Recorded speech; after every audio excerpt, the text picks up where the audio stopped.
This is the Voice of Early Childhood podcast.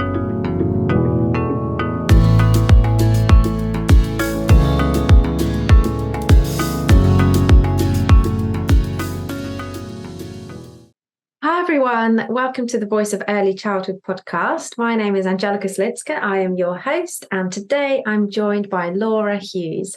Thank you, Laura, for joining us. Thank you for having me. Laura is an early years teacher, and we actually worked together a few years ago in a private nursery in Leicestershire. So today Laura is going to be sharing her teaching journey with us because you've had a few different roles and you've been kind of coming into teaching and then you left and now you're coming back in. So it'd just be really interesting to hear your journey and how you found it and the different transitions that you've had as an educator. So where should we begin?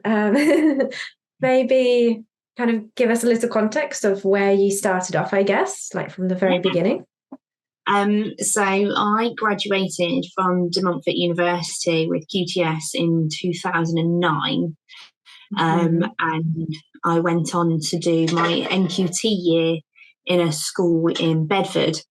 And then I finished my NQT year there, and then we decided that we were going to move back to Leicester, where we were from originally. So that was an exciting year. We got married, we moved back to Leicester, got a new teaching post in Leicester, but that was just it was a maternity cover contract for 2 terms. And when that ran out, I was kind of stuck, sort of at a loss. I didn't quite know where I wanted to go from there. So then I sort of fell into a nursery position, which was new to me completely because I didn't have children at the time, and I remember having to ask how to change a nappy. But then I started there and I worked there for 10 years. So that's the journey so far. Then after that, I sort of decided I kind of wanted to get back into the school environment. So I took a teaching assistant job to sort of get the feel of schools because it had been so long. And then as I was doing the teaching assistant role, I thought, no, I need to get back into teaching now. I feel like I'm ready. So that's where I am now. Oh, okay. Well, I think it'd be interesting to kind of hear that transition, because you said it was quite new to you in terms of going from teaching into a nursery. But then how did you find moving from a nursery where you were for 10 years, going into a school, that kind of transition from a private setting, which was smaller than a school environment? How did you find that? It was wildly different. It was an extreme learning curve. Because at the nursery, because it was very small, I was a big fish in a very small pond, and I felt like I knew that nursery and how it worked and how everything ran. I knew it inside out. And then to leap into the unknown of a completely different role was honestly very scary. It was a big change, isn't it? I guess you were really stepping out of your comfort zone, weren't you, really? Oh yeah, absolutely. Like I know deep down that I am a good early years practitioner, but that sort of early doors in that role, I really didn't feel like it at the time. I had a real sense of imposter syndrome, like I was going into the school and everybody had been there for years and they were experts, and I felt like a fraud for a while. Yeah, it's such a difficult place to be in, because like you say, when you're kind of used to knowing what you know and you've been in that setting for so many years, you're confident, and then it's such a big leap to kind of almost go back down to the bottom, although you're not going to the bottom. It's just how you feel, isn't it? And I guess people tell you otherwise, but it doesn't change your belief until you really start to believe it yourself. So did you start to kind of, because obviously now you've started that transition into having your own class in a few weeks and going back to actually teaching, when did that kind of, I guess, confidence boost come back again? Not until probably the summer term of this year.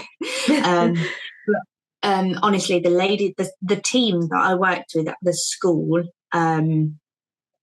are absolutely phenomenal. And if I hadn't had such a wonderful and supportive team of people around me, I don't think I would have got my confidence back into to be able to sort of feel able to take on my own class again. But yeah, so they were so supportive, and if it wasn't for those guys, I didn't start to feel really ready until summer term. But if there's anybody out there thinking I can't do this, you can, because I have. Yeah, if Laura's done it, then anyone can do it. Well, like we say, you know, everything seems to be kind of psychological, and it's your mindset, isn't it? It's how you feel about yourself, because you're definitely qualified and you've gone through all of the qualifications that you need, and you've always stayed in the sector. And actually in early years specifically, it's not like you've gone to teach older children and into primary and then you've come back to early years. So you've almost been even more equipped than many other teachers have been when they've been working in a school but in different years. And I was wondering, like, what was the biggest difference, I guess, maybe like day to day or practically or curriculum based or anything like that you found from going from a nursery to a school? I suppose the biggest difference was like in the role that I had as an educator, particularly after COVID at the nursery. We had a lot of very worried families coming back, and the children are isolated at home for so long. I very much took sort of a motherly role at the nursery, and sort of mothered the children, and really dealt with a lot of the PSED type stuff. Whereas at school, you still obviously do a hell of a lot of PSED stuff, but there was a lot more emphasis on academic achievement, obviously, in schools. Where the nursery was sort of getting them happy and healthy and sort of setting them up to be future learners in school, obviously it's very much more sort of they need to achieve this by this date and stuff like this. And I found that sort of, especially as I was a teaching assistant, obviously not responsible for the formal sort of planning and assessment that the teachers were. It was very, very different, where I wanted to sort of perhaps mother the children, because also at the nursery, I had a very small group. I had perhaps 8 to 10 children in my group, whereas as a teaching assistant, I was used across 3 reception classes and 2 nursery classes, and just the sheer scale of the amount of children as well. Yeah. It took a lot longer to get to know them inside out, because there was just so many children, whereas at the nursery I was really, really proud that I knew everything about my little people, where they'd come from and what they'd hoped and what their families hoped for them and their abilities and what they needed to learn and all the rest of it. So because of the sheer scale of the school I was in, it was a very large sort of inner city type school, and it obviously took a lot longer to get that knowledge about the children.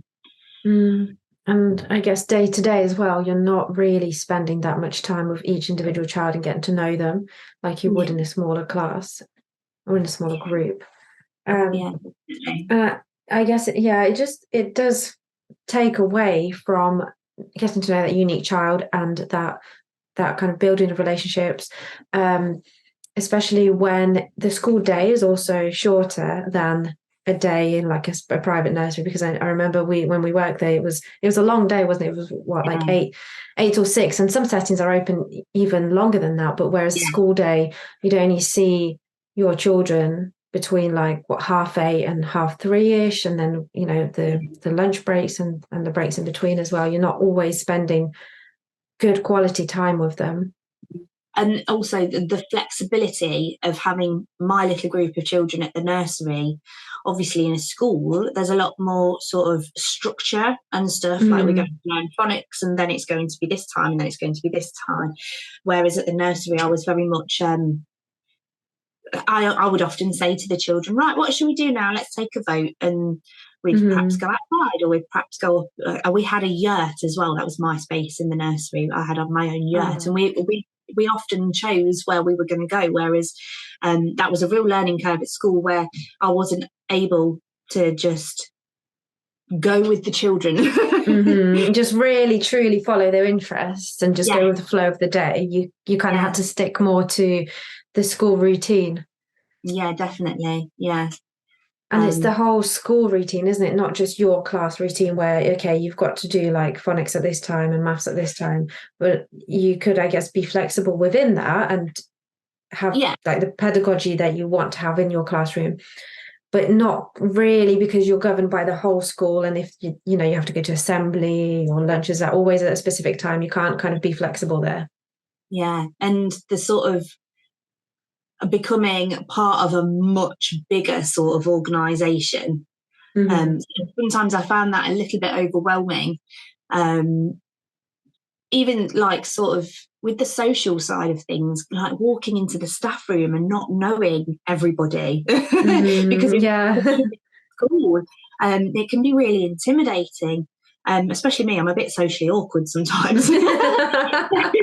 I'd sort of walk into the staff room and be like, hi, and then go and sit in the corner.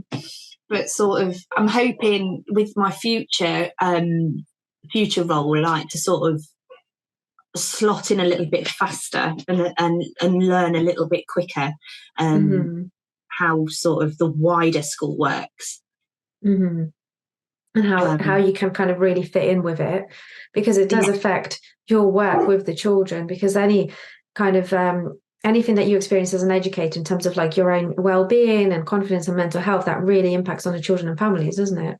Oh, it absolutely does, yeah. And I really feel like, having gone through from the nursery to a teaching assistant to a class teacher role, I really feel how these children are feeling when they're going from their comfortable little nursery family to the big wide world of school. I feel like I can absolutely empathise with these little people, because I'm with them.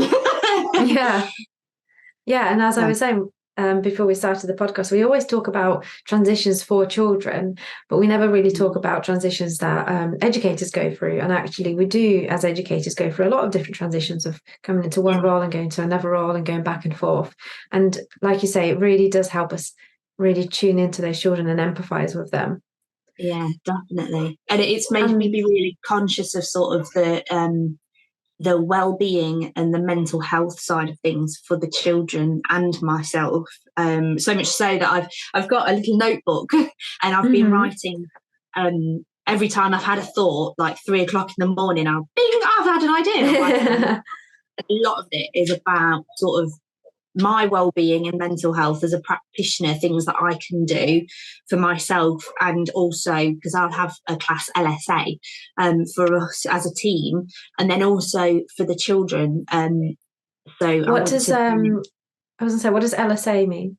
Oh, sorry, learning support assistant. I think, okay. Yeah, we've got at the school I was at previously, it's a TA, teaching assistant. You'd have the level 2 TAs who floated, the level 3 TAs who were with a class teacher all the while. But in this new school, they're called LSAs. I think it's the same job, really, just different title. Different titles. Yeah, that's the other thing, you've got to learn all the new lingo. Yes, I was going to say, so that's a new aspect, isn't it, as well? And what about, like I was saying, in terms of like not really having that flexibility over your day anymore, how did you find all of the different assessments and observations and planning and all of that side of like things, I guess, like the data and recording and the paperwork? Was there more going into school? Yeah, definitely. In the school I was at were phenomenal. They did in the moment planning. Fantastic. Because I know you love that. Yeah, absolutely. But I hadn't ever done the focus child for the week and trying to get observations for each learning area for that child. And the early years lead at that school is absolutely phenomenal, and I could come to her about anything. Her and her teaching assistant, absolutely incredible. That's so good. They live and breathe early years. So they helped me to pick up on how to do it in that style, and a lot of sort of how to marry up the in the moment learning styles with what was expected of them as teachers and practitioners from higher up the school, with a lot of how sort of they taught me how, like, the year one curriculum and beyond feed, like how it meets it, if you know what I mean. So they taught me so much. There is a lot of data gathering, and I think because the phonics schemes and everything else, they have their own ways of gathering all the data, and you have to do half-termly assessments and all this stuff. Obviously, at the nursery, we didn't do that. We had termly progress reports, and they were lovely. They were a real picture of that child. But if I was to write 30 of those progress reports, that'd be far too much. Yeah, I can imagine. So yeah, they are very different, and it took me a long time to sort of feel comfortable, like I was adding value to the observations and assessments as a whole. So yeah, that was quite tricky, but I feel like I did kind of get there in the end, and I'm hoping to carry what I've learned onwards to the new school, because I know that they don't do the focus child approach and in the moment planning so much. So I'm going to sort of see what I can bring as well. Yeah, I was going to ask, well, do you think you'll have that kind of flexibility to bring in a little bit more of your past experience and influence into this new school? Well, I like to hope so. They, when I was interviewing at that school, they said they were specifically looking for somebody who can help sort of bring on their outdoor learning, which is absolutely me. I'm all about that's just me all over. And they said that's why they chose me in interview. So I'm hoping to bring all of the wonderful practice that I saw and learned at the nursery, alongside a sort of lot of books and stuff that I've been reading myself. And I'm hoping to bring all that into my new position. So I am going to sort of see, because I know some schools, they're kind of constrained by lots of things. And I know my own children's school, when I was viewing their school to see for my eldest, they said, oh yeah, we used to have a mud kitchen there, but we had to get rid of it because the parents were complaining about muddy clothes. And I thought, no. So it's not the, well, like Forest School say, it's not bad weather, it's bad clothing. Exactly. And that was my first request for my new position. Please, can we have some waterproof mud suit so that we can have the mud kitchen and the really big water play and the mixing of the sand and the water and all of these really big outside experiences without having to worry quite so much about parents. Because I understand, like, if you're trying to get the uniforms cleaned and washed, you don't want them to come home absolutely filthy every single day. So if I can sort of put my parent head on and tie that in with the practitioner head and think, like, what can I do to make life easier for the parents while giving the full experience to the kids of outdoor learning? That's a really interesting thing that you mentioned, actually, because as you mentioned at the start, you weren't a parent when you went in from teaching into the nursery and, had to learn about how to do nappies and all these kinds of things. So now do you feel like you're a lot more equipped to work with children because you've had your own children? It seems like an obvious question, I guess, but kind of how much do you think has it really helped you? Just quickly, I wanted to thank all the listeners for tuning into the Voice of Early Childhood podcast. Those of you who are regular listeners will know that a new episode comes out every Monday morning, ready for your commute, morning coffee, or that reflective start to the week to get you thinking and in the zone. If you haven't already done so, it would really help this podcast to keep going if you subscribe to the channel that you're listening on. The Voice of Early Childhood podcast can be found on 19 different podcast platforms and on YouTube. So it's highly likely that you, your friends, and colleagues can find it on your favorite streaming platform. So please do hit the subscribe button, and this will help us to keep putting out thought-provoking, reflective, and insightful episodes with a wide range of guests. Thank you. I'll let you get back to the episode now.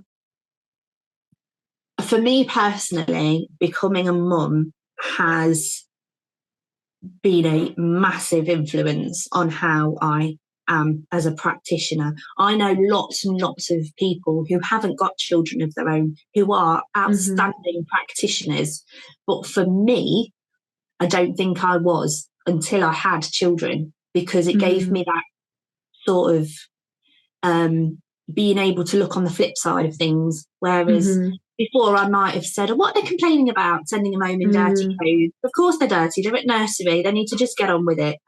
Whereas now I really get that, like, you're working full time and you've got all this washing that comes home every single day, and you can't find your kid's PE shirt because they've spilt the dinner down it. And the whole I empathise a lot more with families now that I've got my own.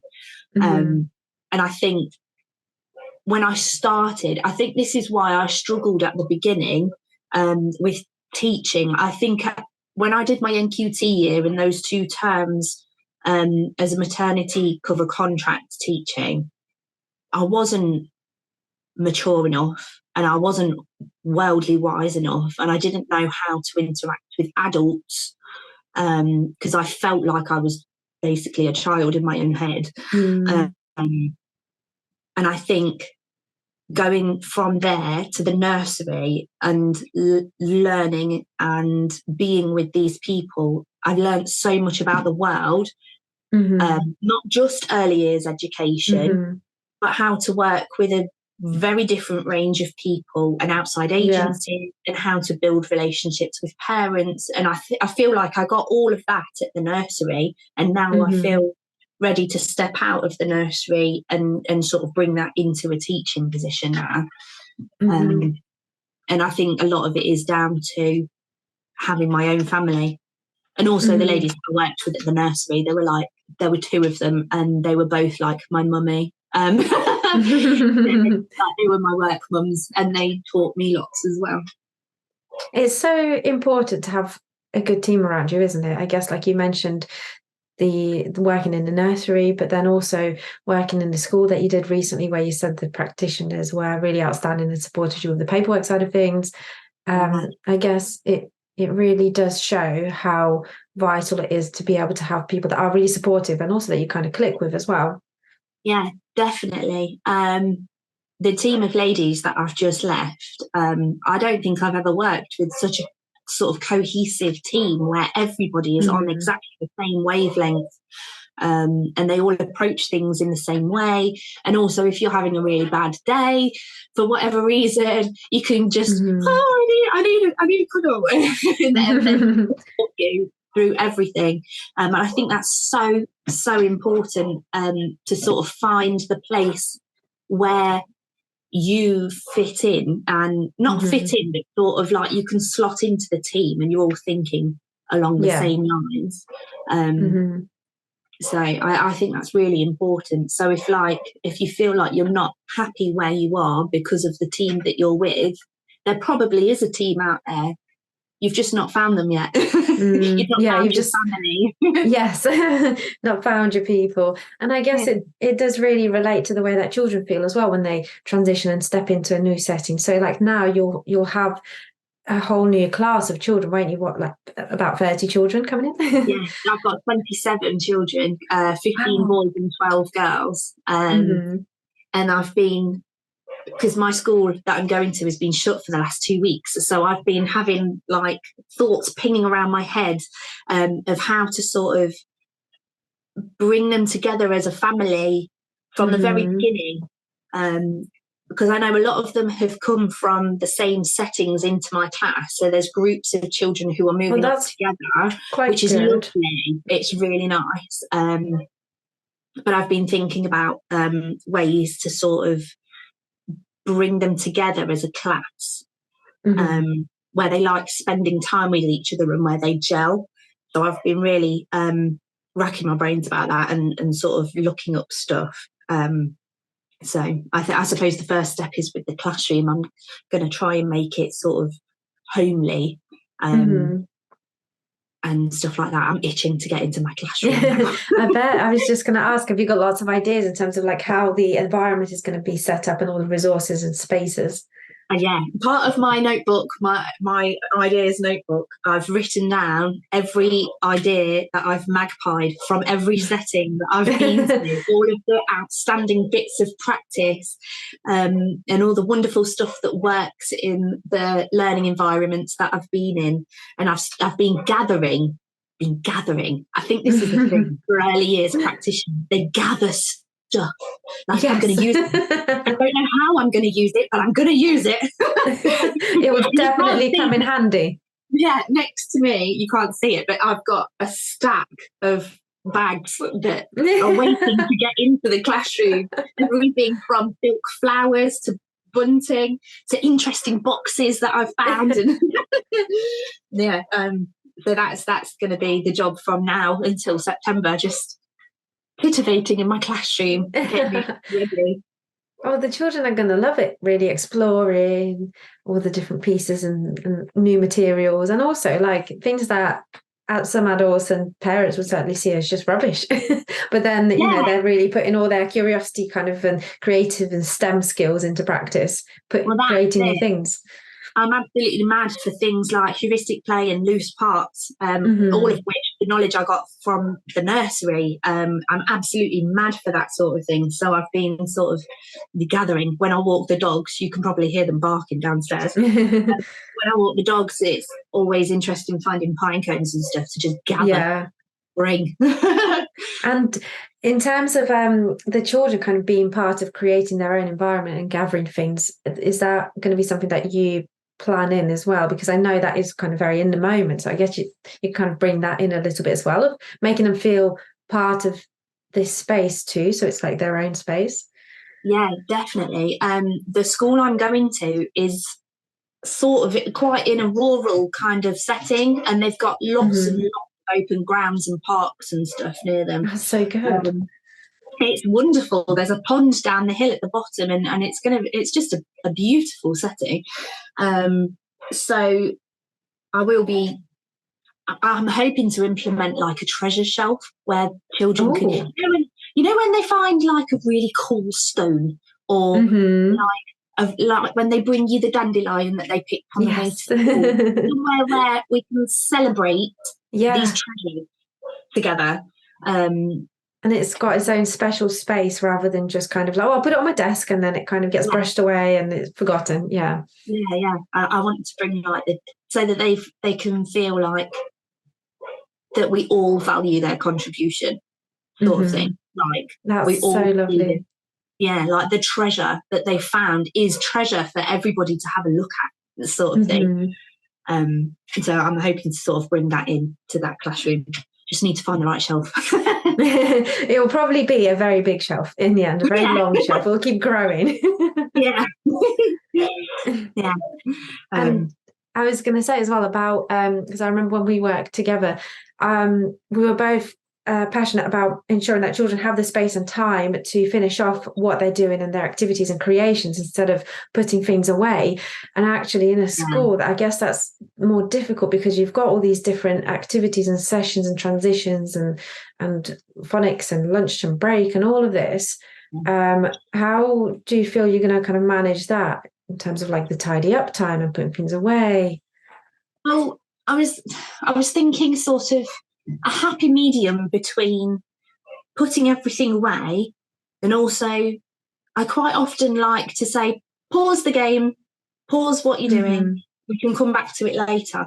Because I know with my eldest son, if you said to him, right, it's tidy up time now, put everything away, he'd be really upset because he wasn't finished what he was doing, and he had this thought process that needed to be done. He'd get quite upset if he was made, right, drop it all, put it away, it's done.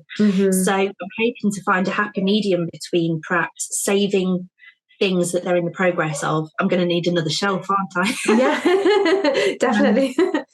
Like works in progress type things. Because that's really important for valuing them as learners and respecting them, isn't it?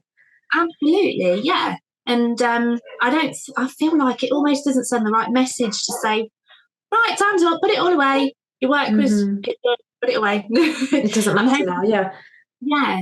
I'm hoping to bring things in where children can perhaps take photographs of something they've done really awesome, like they feel really proud of it. They could take a photograph of it, and then hopefully I'll be able to say something like, I know we can't keep this absolutely massive structure that you've built out on the carpet. We can't save it forever, but we take a photograph of it, when we print it out and we can have it on the wall. You might like to try and recreate it another day, or build on your ideas, to just show that, because you can't save everything, can you? Yeah.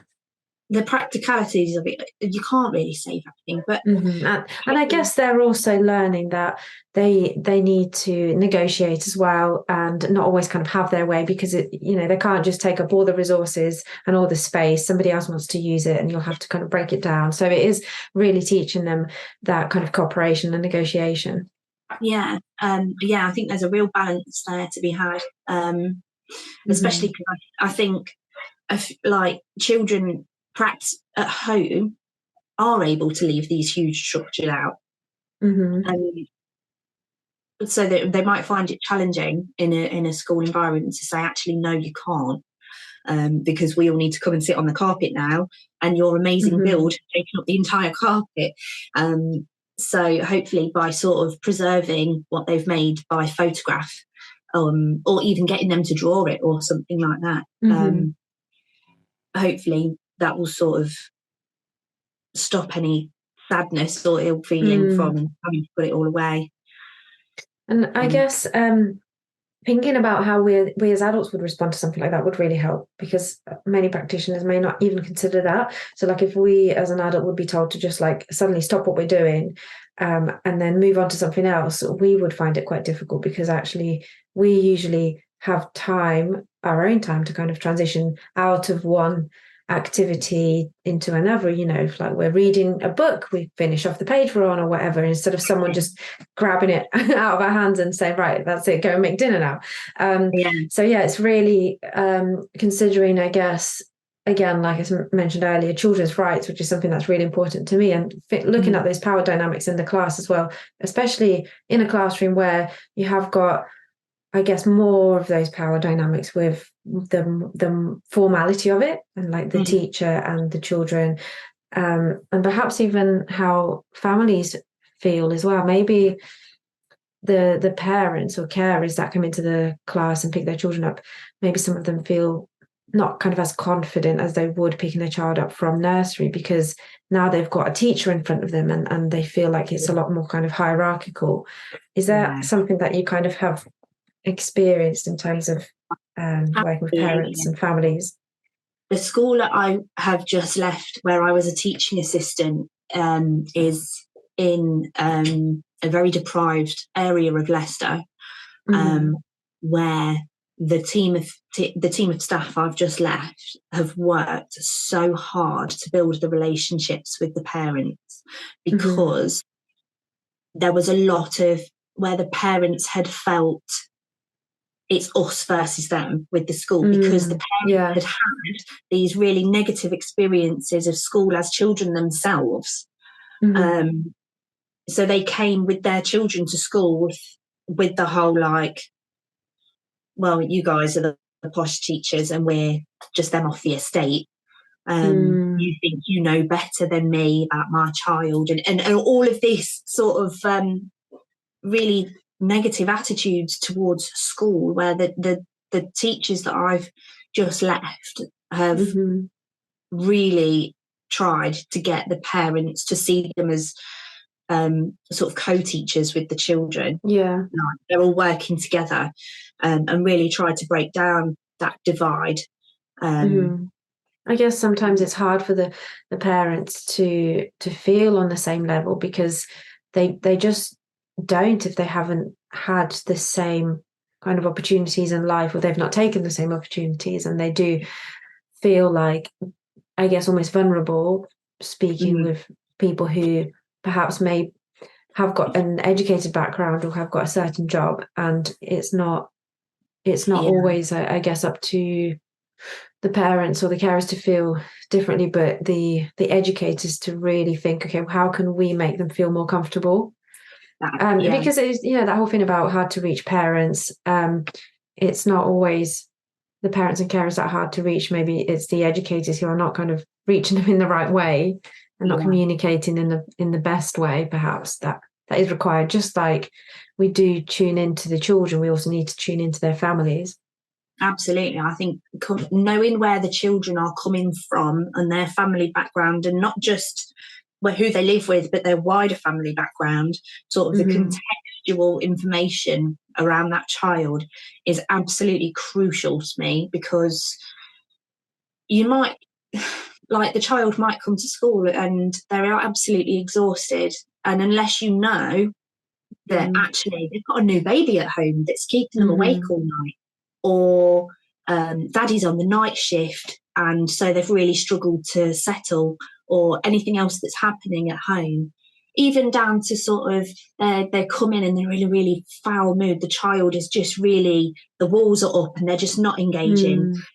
They might have had a bit of an argument with their parents in school before, and they might not have had a breakfast even. You sort of try to understand where that family is coming from as a whole, then I think you can sort of meet the holistic child much better, because you know that actually when such and such gets in, they might need a little bit of a snack before they get ready to do their morning learning or whatever, because they've